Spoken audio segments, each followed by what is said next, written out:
Okay, so moving on now, we'll just get to take a look at some of the other issues that are still making the round, still being talked about by several political parties, and what has been observed from the just concluded elections and how it may possibly impact the forthcoming governorship and state houses of assemblies election in a couple of days, less than 10 days or thereabout.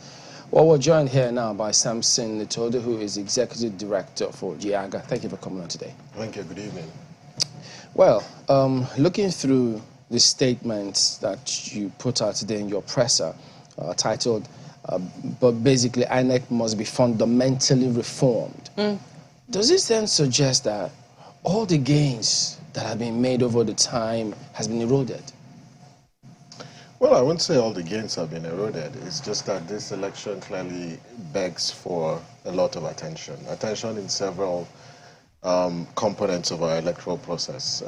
First, the process of this election and how it's been managed falls below expectations. The bar for this election was set high, because this came against the background of a new electoral legal framework that Nigerians struggled for, they advocated for, and the National Assembly, as well as the President, saw the need to pass the legislation to address issues around the independence of the Electoral Commission, sanitizing the voting, the accreditation, the counting, and the collation process, as well as the introduction of technology to enhance the quality of our electoral process. All these reforms will just get towards increasing the integrity quotient of our elections. And when you have a first major election that is regulated by this new legal framework, and then the management of the process, falls below standards of integrity, it really raises source of concern. If you look at the issues around logistics, GIAGA Africa, other civil society organizations, in their preliminary report on the presidential elections, it was clear that the polling units opened late. And all these were just due to logistical challenges. And this extended voting to late nights. And in some places, voting commenced, the following day, or it went in through the following day. Now, this is one election where, for the first time in our nation's history, that sensitive materials are being produced in Nigeria. That was a strategic, and I'll say commendable action by INEC, that locally we're producing sensitive materials. These materials were at the state, last week before the election. How come we still encounter challenges with just transporting those materials to the polling units? And why did we end up with only 27% of polling units recording early arrival, of polling officials, and then commencement of voting? At GIAGA Africa, when we released our midday statement on Saturday, and part of the findings was that in 41% of polling units, in about 10:30 thereabout, you had accreditation and voting had already commenced. And so you asked yourself, how come that this entire process started late, bearing all the assurances that we received? The other part, and which is also central to this, the entire 2023 election was built around technology. And why, the electronic transmission of results was introduced was to enhance the transparency of the process, open up the process so citizens can follow, so they can have access to polling unit results. And then the one major tool that will enhance the quality of the process couldn't perform or deliver on Saturday. And the IRF portal was inaccessible, and people could not access, the results. As at 10 p.m. on Saturday, results for presidential elections were not on the portal. But you had results for senatorial elections and even the outlook of the portal. And so it questions the level of preparations. It also raises a lot of questions about the integrity of the results management process. And we've seen cases where there have been falsification of results, there have been manipulation of results, And this raises fundamental questions. And I think across these entire elections, there are lots of questions.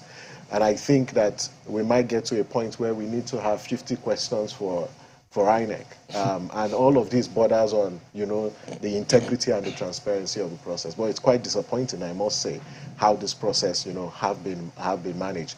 This was not the kind of election. When I say the kind of election, I'm referring to the planning, I'm referring to the process. This is not the kind of elections that Nigerians desired. This is not the kind of election that Nigerians expected. They expected elections where polling units will open early, they will go to cast their votes, that people will not be disenfranchised because either these machines didn't function. They didn't expect they were going to go to the polls and then thugs will invade polling units, destroying election materials, and you had security agencies. This was not what they expected, and so it's quite sad. But again, there is need for fundamental reforms of INEC. Well, I'm looking at your eyes, and I know that this must have been a really long one for you. Pre the election and on election day, constantly monitoring what is happening in different polling units, and also releasing those preliminary reports, looking at how materials were deployed in different polling units, and eventually coming up. And I know that for each day you all had a report, a preliminary statement of some sort, which was raising question about the process. And finally, we have this report. You have flagged inconsistencies. I'm looking at some of the headlines, like I said, the subheads you have in this particular report, which is at least 4 pages long. Quite a lot to chew on. I mean, for anybody who's concerned about the summary of the process of watching these elections. Turnout projection, finding on results. Interestingly, I'm looking at your finding on results based on reports from 97% of your sampled polling units. I think you said you sampled 1,004. Beg your pardon? Yeah, we deployed to 1,507. Yes, but the results I'm seeing here is for 1,453. 97% of polling units that we deployed the PVT, yes, the parallel vote count. Yes. The parallel vote count shows that it does appear that the results that came out from this looks a little consistent to what it was that INEC came up with at the end of the day. I don't know if that's what you found. Was that what you found? Yeah. So what the PVT does, in addition to the process as well, we assess the process. And we look at what substantial compliance with the management of the process. Because if the process is compromised, then its outcome is also compromised. And what we have done is to put out, the figures that we got from the polling units where we covered. But one of the things that we didn't do, like we normally do in previous PVTs, is to verify the outcome of the elections. And in this particular instance, we couldn't and we didn't verify the outcome of the elections because we looked at the sum total of all the activities within the entire spectrum of the election administration, from the process down to, we look at, actually, we begin from pre-election and look at the pre-election environment. And that's why we produced the Election Manipulation Risk Index, because we had concerns about, the voters register, we had concerns about, several aspects of the electoral process. And then we look at setup, we look at of polling units, we look at voting, accreditation, as well as the collation of results. And I tell you, what is really problematic with this election was the collation process. We deployed collation observers to the 774 local government areas across the country where election held. So you had over 774 observers at the collation centers. Okay. And the collation was fraught with all forms of malpractice and all forms of illegalities. And that is why... And it was widespread. Yes, it was widespread. In fact, in some places, there was even violence because thugs invaded, some of the collation centers. In one of the collation centers, particularly in one, I think is in Idare, local government in Ondo State, where someone was actually shot in the collation center. And on I think in transit to the hospital, he lost his life. And in some of the collation centers, our observers were asked to leave the collation center. So if you look across board, there are several infractions. And this is why we raise these questions. And we raise this question hoping that INEC is going to address them. Because part of the recommendations we made is for INEC to explain some of the inconsistencies in the result. The beauty about PVT is it relies on granular results from the polling unit.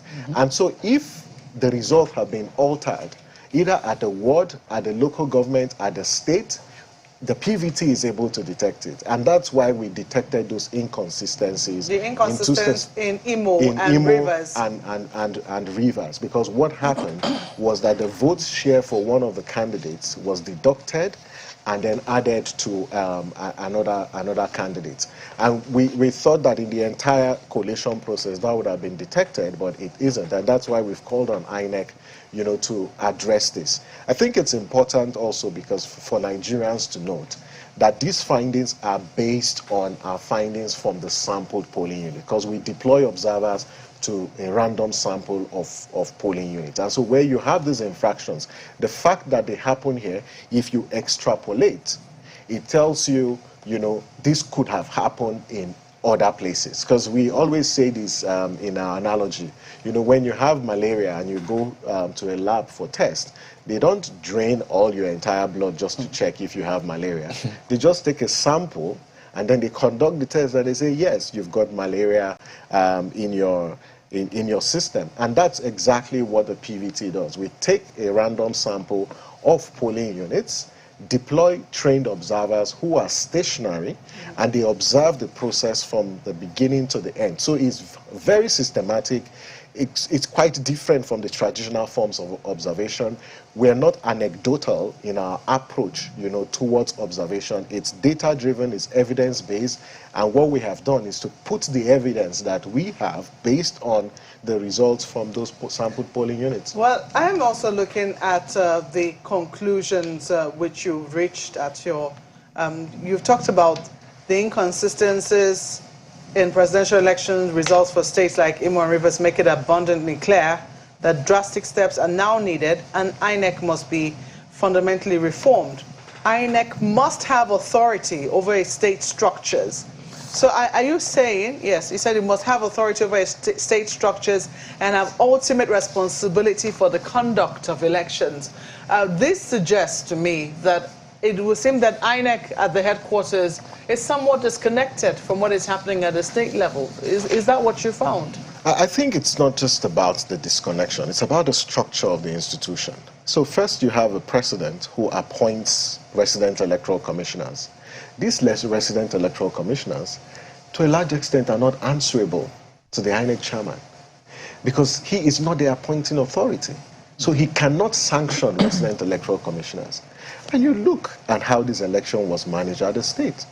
And we have reasons to believe that there was internal sabotage of these processes at the state level by some of the resident electoral commissioners.